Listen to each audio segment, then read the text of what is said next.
বাগাতিপাড়ায় গাঁজাসহ মাদক বিক্রেতা আটক। হাসান আলী সোহেল নিজস্ব প্রতিবেদক।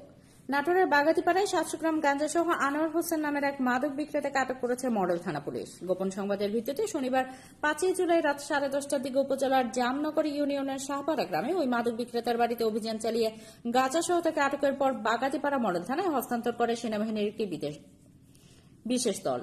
আটক আনোয়ার হোসেন ওই গ্রামের মৃত কমল উদ্দিনের ছেলে। আটককৃত মাদক বিক্রেতার বিরুদ্ধে মামলা রুজুর বিষয়টি নিশ্চিত করে বাগাতিপাড়া মডেল থানার officer in charge OC Mostafizur Rahman বলেন, এই ধরনের অভিযান অব্যাহত থাকবে। বাগাতিপাড়া জামনগর শাহপাড়া পিতা কমল উদ্দিন সাহেব মৃত্যু। আমার বাড়ি তল্লাশি করি গাঁজা পাইছে 700 গ্রাম। আমার জীবনে আমি এই কাজ আর কোনোদিন আর করবো না।